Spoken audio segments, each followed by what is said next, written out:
बिस्मिल्लाहिर्रहमानिर्रहीम। अस्सलाम वालेकुम। मुस्लिम साइंसदानों का जो हश्र मुसलमानों के हाथों हुआ वो आवाम को नहीं बताया जाता।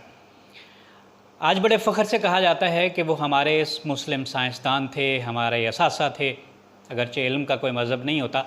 उनमें से कुछ साइंसदानों के बारे में आपको मुख्तसरन बताता हूँ कि उनके साथ क्या हुआ। सबसे पहले है याकूब अलकंदी, फ़लसफ़े, तबियात, रियाज़ी, तिब, मौसीकी, कीमिया और फ़ल्कियात का माहिर था। अलकंदी की फ़िक्र के मुखालिफ खलीफा को इक़्तिदार मिला तो मुल्ला को खुश करने की खातिर अलकंदी का कुतुब खाना ज़ब्त करके उसको 60 बरस की उम्र में सरेआम कोड़े मारे गए। हर कोड़े पर अलकंदी तकलीफ़ से चीख मारता था और तमाशबीन अवाम कहका लगाते थे। इब्न रशद यूरोप की निशात सानिया में कलीदी किरदार अदा करने वाले उंदलस के मशहूर आलिम इब्न रुश्द को बेदीन करार देकर उसकी किताबें नज़र आतिश कर दी गई। एक रवायत के मुताबिक उसे जामे मस्जिद के सतून से बांधा गया और तमाम नमाजियों से कहा गया कि वो उसके मुँह पर थूकें।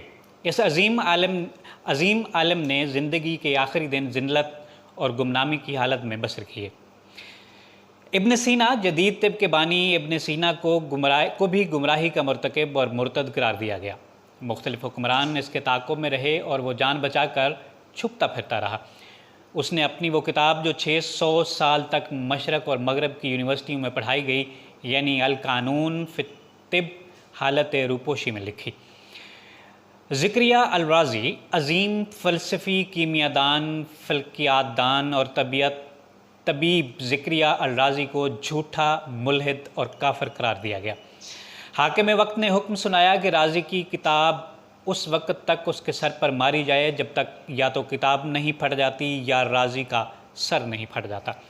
इस तरह बार बार किताबें सर पर मारने की वजह से राज़ी अंधा हो गया और उसके बाद मौत तक वो कभी देख नहीं सका। अब बारी आती है जाबिर इब्न हयान की, जिसे मगरबी दुनिया इन्हें जदीद कीमिया का फ़ादर कहती है, जिसने कीमिया, तिब, फ़लसफ़ा और फ़ल्कियात पर काम किया। जिस जाबिर बिन हयान से इंतकामी सलूक हुकूमत वक्त को जाबिर की बढ़ती हुई शोहरत खटकने लगी। जाबिर का खुरासान में रहना मुश्किल हो गया। उसके वालिद को कोड़े मार मार कर शहीद कर दिया गया। जाबिर अपनी किताबों और लेबॉर्ट्री का मुख्तसर सामान समेट कर इराक़ के शहर बसरा चला गया। बसरा के लोग जाबिर के इल्म के गर्विदा हो गए। जाबिर जैसी कीमियागरी और इल्मी गुफ्तगू उन्होंने इससे कबल कभी नहीं सुनी थी। जाबिर ने इन्हें ज़मीन से आसमान और ज़मीन से उसकी तहों तक का सफ़र करा दिया। हाकिम बसरा को भी उसकी शोहरत बर्दाश्त न हुई। हाकिम के दरबारी जाबिर की बढ़ती हुई इल्मी शोहरत और मसलकी इख्तलाफ को हुकूमत के लिए ख़तरा समझने लगे। एक दिन जाबिर को इल्ज़ामात की ज़द में लाकर काजी बसरा के सामने पेश किया गया।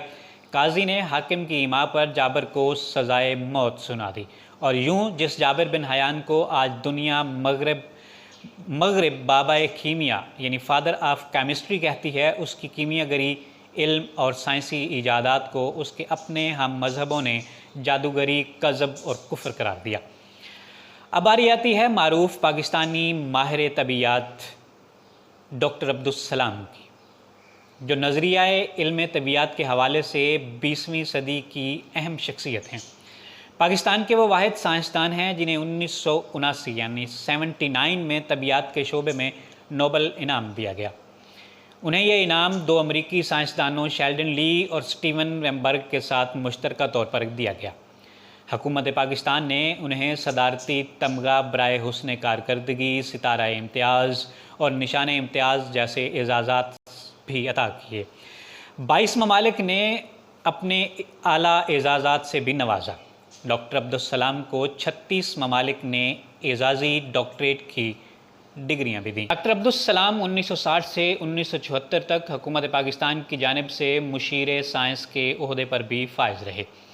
डॉक्टर साहब पाकिस्तान में साइंस की बुनियादें रखने वाले अशख़ास में से हैं, लेकिन उनकी 1974 में अक़ीदत की बुनियाद पर मुस्लिम शनाख्त छीन लेगी। हमने पाकिस्तान के वाहिद नोबल इनाम याफ्ता डॉक्टर अब्दुस्सलाम को धुतकार दिया, जबकि डॉक्टर अब्दुस्सलाम ने वसीयत की थी कि उनके मरने के बाद उनके नोबल इनाम को पाकिस्तान भेज दिया जाए, जो आज भी गवर्नमेंट कॉलेज यूनिवर्सिटी की लाइब्रेरी में मौजूद है। लिहाजा उनका दौरा मनसूख हो गया और भारत की 13 यूनिवर्सिटियों ने डॉक्टर अब्दुल सलाम को लेक्चर्स की दावत दी।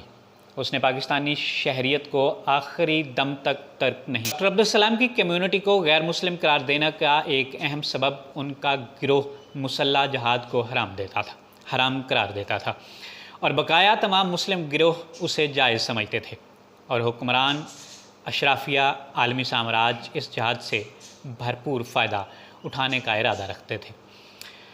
पाकिस्तान की तारीख़ में कम ही लोग ऐसे हैं जो पूरी कौम के मुत्तफ़िका हीरो गुज़रे हों, लेकिन किसी देवमालाई हीरो जैसी शोहरत रखने वाले डॉक्टर अब्दुल कदीर ख़ान की ऐसी बुलंदी के बाद ऐसी पस्ती भी तारीख़ का हिस्सा बन गई।